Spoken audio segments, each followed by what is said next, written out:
ocean anglers. We're going to chat about sliders, how to use them, how to rig them, what tackle to use, and more importantly, we're going to show you how they catch fish.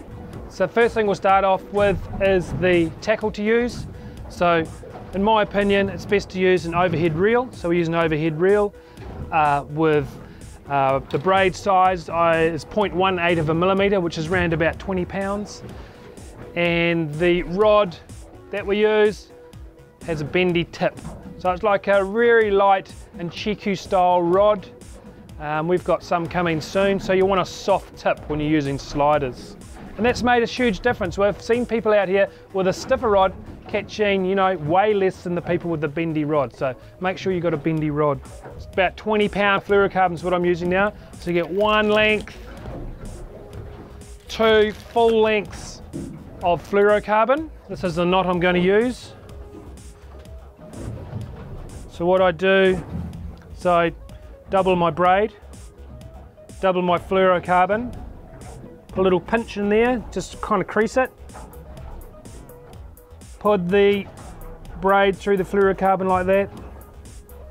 Gonna go, pull it out to that length here. That length on the tag end of your braid, of your double, is quite important. So you want to do about a finger length. If it's too long, it's awkward to manage. If it's too short, you run out of line. So then I'm going to wind down here 7 times. 1, 2, 3, 4, 5, 6, 7, and then back up again, but only 6 times. So I'm going to go that way now. 1, 2, 3, 4, 5, 6, and then back out the same way I went through. So I went down through the knot, so I'm going to come back up through the hole there. So back up through like that, and then fluorocarbon doesn't like being heated, so I'm going to wet it, and then use my thumb and forefinger to help push it up. So there we go, nice and tight.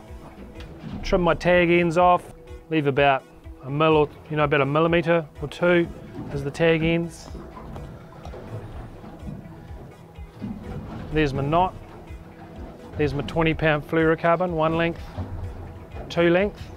Now I'm going to tie my slider on. So here's my 100 gram slider. So if you look at it, it's a V shape. The thin part of the V is the front.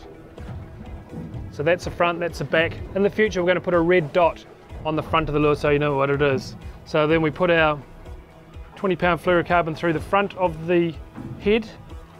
There's our skirt. Tie the skirt on with a uni knot, which is a pretty simple knot. Most of you will know the uni knot.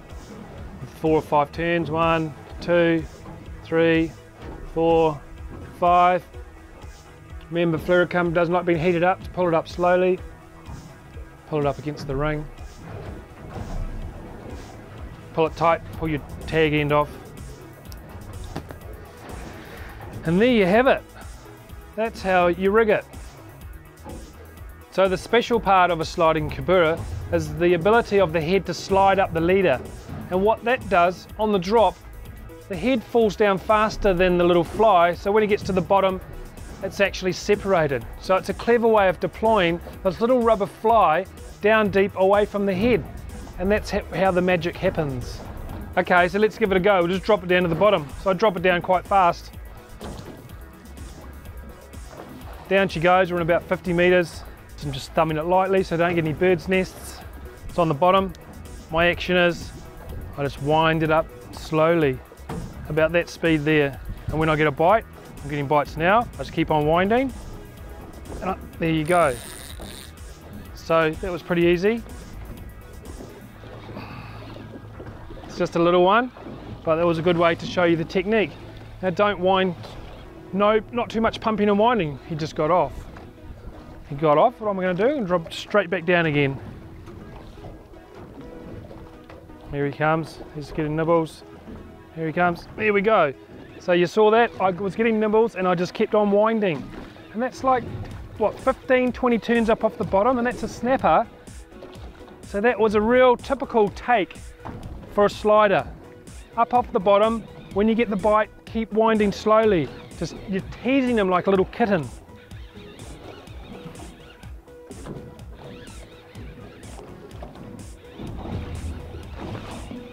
So you see, I'm not pumping and winding my rod too much. I just wind I do a lot of just winding the handle now. Just wind the handle.